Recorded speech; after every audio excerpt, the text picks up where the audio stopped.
just him being healthy and being physically able to do those things, which he's able to do. And but I think another piece of that, along with I guess sub pieces or parts below that, would be just certain preparation, for each game as a team collective.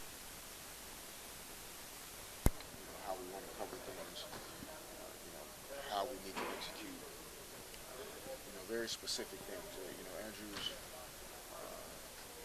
he does great when the light is on, and he has a very clear understanding of exactly what it is that we're trying to accomplish out there.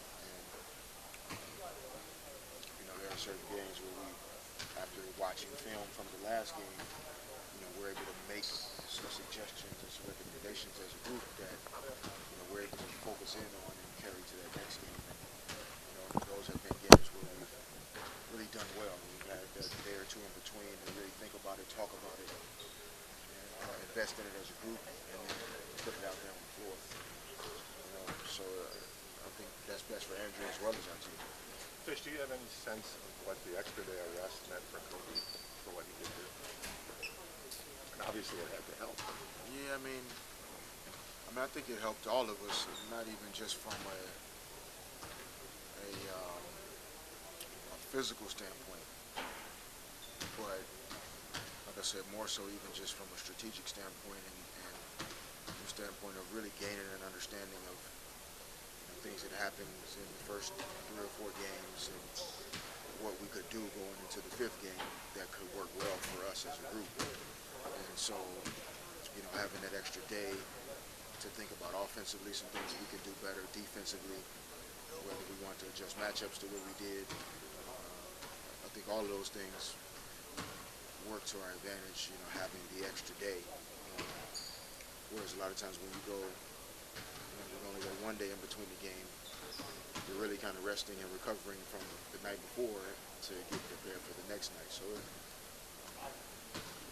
in the playoffs, it's not something that is guaranteed, but when you do have the time, you definitely need to take advantage of it. How difficult will it be to match the effort in Game 6 that you came out with in Game 5, and on the road too?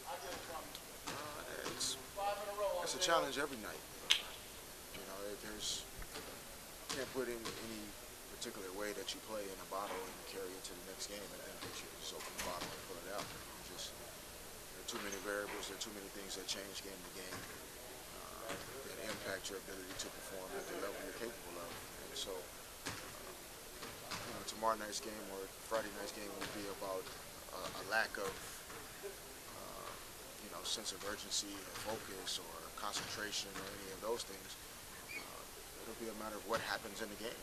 What kind of start we get up to, if we can defend without fouling, if we can pace the game in a way that is better for us, if we can defend and rebound. There are several things that have to happen in order to, win that game on Friday.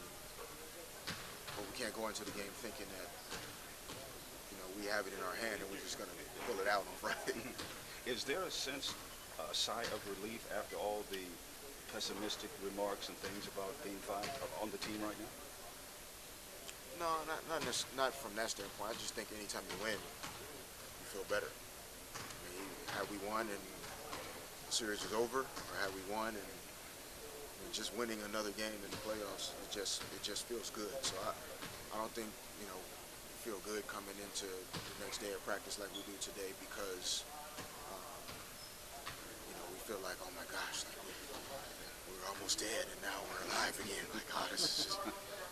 It's not that dramatic. No, it's not that dramatic at all. I mean, regardless of what happened last night or any night before, when you have a game the next day, you still got to show up and play that game.